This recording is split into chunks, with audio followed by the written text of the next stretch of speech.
धरती की उत्पत्ति को लेकर भूवैज्ञानिक रिसर्च नई नई परतों को खोल रही है। कुछ दिन पहले एक रिसर्च आई कि अफ्रीका नहीं, झारखंड के सिंह भूमि में सबसे पहले धरती समुद्र से निकली थी।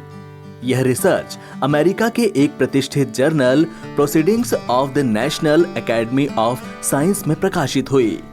इस रिसर्च में अमेरिका, ऑस्ट्रेलिया और भारत के 8 रिसर्चर्स शामिल हुए, जिसमें 4 भारतीय मूल के हैं। इस नई रिसर्च में इस तथ्य के प्रमाण मिले हैं कि आज से 310 करोड़ साल पहले सिंह भूमि क्रेटोन का जन्म हुआ, यानी यह क्षेत्र पहली बार पानी से बाहर आया।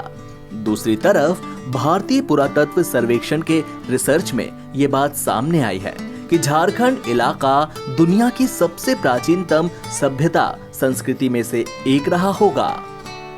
रांची विश्वविद्यालय के भूगर्भ विज्ञान विभाग के प्रोफेसर डॉक्टर नीतीश प्रियदर्शी ने एनबीटी ऑनलाइन से विशेष बातचीत में कहा कि भूगर्भ विज्ञान की कई रिसर्च में ये बात सामने आई है कि समुद्र के नीचे से बाहर पहले सिंह भूमि की चट्टान बाहर निकली थी।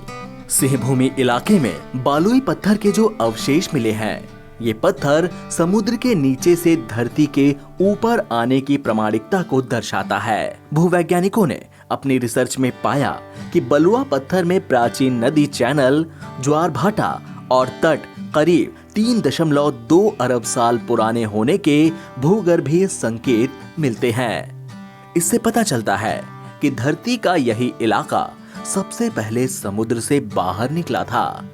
नई रिसर्च से पुराने दावों को चुनौती देते हुए बताया गया कि ग्रेनाइट चट्टानों का अध्ययन इस बात की जानकारी देता है कि सिंह भूमि इलाके की महाद्वीपीय परत सबसे पुरानी है और इनका निर्माण व्यापक ज्वालामुखी विस्फोट से हुआ।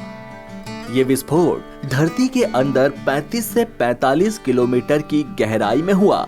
विस्फोट का ये सिलसिला कई हजारों साल तक जारी रहा। इसके बाद मैग्मा कठोर हुआ और इस इलाके में एक मोटी महाद्वीपीय परत उभर कर सामने आई। अपनी मोटाई और कम घनत्व के कारण महाद्वीपीय परत समुद्र से बाहर निकल आई। डॉक्टर नीतीश बताते हैं कि भूवैज्ञानिक शोध में रामगढ़ के मांडू नदी इलाके में ग्लेशियर मूवमेंट के साक्ष्य मिलते हैं, जिससे झारखंड के इस इलाके में ग्लेशियर एज की मौजूदगी को लेकर देश दुनिया के वैज्ञानिक अनुसंधान के लिए आते रहते हैं। डॉक्टर नीतीश प्रियदर्शी का कहना है कि रांची के आसपास भी प्राचीन समुद्र के अवशेष मिलने की संभावना है। उनका कहना है कि रांची के कई इलाके में लाइम स्टोन के ऐसे माइंस मिलते हैं जो ये बताने के लिए काफी है कि यहाँ अरबों वर्ष पहले समुद्र का भी अस्तित्व रहा होगा। फिलहाल यहाँ धरती कई रहस्यों को अपने गर्भ में छिपाए बैठी है और नई नई रिसर्च से कई बातें उभर कर सामने आ रही हैं। एनबीटी ऑनलाइन की रिपोर्ट।